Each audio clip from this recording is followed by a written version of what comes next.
Hello बच्चों, तो चलिए इस प्रश्न को पढ़ते हैं। वृत्त x square plus y square बराबर ए स्क्वायर एक बिंदु से वृत्त x square plus y square बराबर a square sine square alpha पर दो स्पर्श रेखाएं खींची जाती हैं। इनके बीच का कोण है विकल्प ए अल्फा, विकल्प बी अल्फा बट्टा दो, विकल्प सी दो अल्फा, विकल्प डी इनमें से कोई नहीं। तो यहाँ पर देखो, हमें दोनों स्पर्श रेखाओं के बीच का कोण बताना है, क्या होगा। तो प्रश्न में आगे बढ़ने से पहले इस प्रश्न से संबंधित जो मुख्य उदाहरण है उसकी हम चर्चा कर लेते हैं। तो देखो, मुख्य उदाहरण क्या आ जाएगी। यदि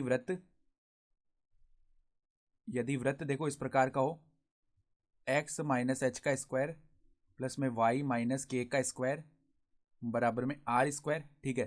तो इसका जो केंद्र के निर्देशांक है ना, वो क्या होते हैं, केंद्र हमारे पास में आता है एच कोमा के, ठीक है। फिर देखो इसकी जो त्रिज्या आती है वो क्या आती है, आर आती है, ठीक है। तो अब हमारे पास में देखो जो वृत्त है ना, वो किस प्रकार का है, हम किस वृत्त से किस पर स्पर्श रेखाएं डाल रहे हैं। यहाँ पर देखो एक वृत्त है एक्स स्क्वायर प्लस में वाई स्क्वायर बराबर में, यहाँ पर क्या है, यहाँ पर देखो ये कौन सा वृत्त दिया हुआ है हमारे पास, ए स्क्वायर, ठीक है। तो इसके लिए जो केंद्र है ना, वो क्या हो जाएगा 0,0, और इसकी जो त्रिज्या है ना वो आ जाएगी ए, ठीक है। तो मान लेते हैं देखो ये बड़ा वृत्त है और इसका केंद्र है 0,0। हम इस वृत्त के किसी बिंदु से वृत्त x square plus y square बराबर a square sine square alpha, तो देखो दूसरा वृत्त है x square plus y square बराबर a square sine square alpha. तो अगर हम इसका केंद्र लिखे ना, तो वो भी 0,0 ही आने वाला है, और इसकी अगर हम त्रिज्या लिखे ना, तो वो क्या आ जाएगी, ए साइन अल्फा, ठीक है। यानी कि देखो यहाँ पर इस प्रकार का ये वृत्त आएगा, ठीक है। इसको अगर हम देखो थोड़ा बड़ा बनाएं,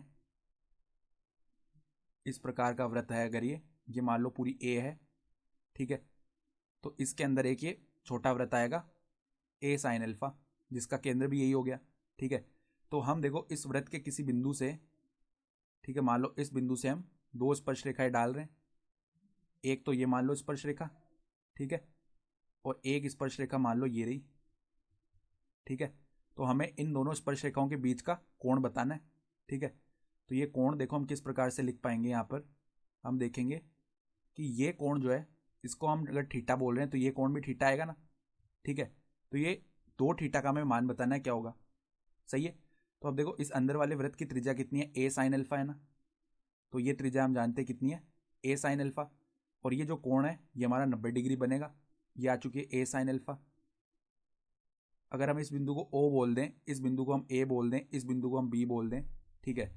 तो हम देख पा रहे हैं त्रिभुज ओ ए बी में बात करें ना, तो देखो त्रिभुज ओ ए बी में कौन सा कोण, यहाँ पे अगर हम कोण लिखें तो कोण जो ए बी ओ है वो 90 डिग्री है।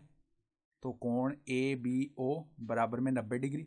तो यहाँ पर अगर हम मान ज्ञात करेंगे किसका, अगर हम देखें देखो लंब तो आ जाएगा ओ बी, और कर्ण आ जाएगा हमारा, कौन सा आ जाएगा, कर्ण ओ ए, ठीक है। तो साइन थीटा अगर लिखें वो क्या होता है, लंब बट्टा कर्ण का अनुपात। तो साइन थीटा बराबर में यहाँ पर देखो क्या आ जाएगा, ओ बी बट्टा में ओ ए, यानी कि ए साइन अल्फा बट्टा में क्या आ जाएगा, ए आ जाएगा।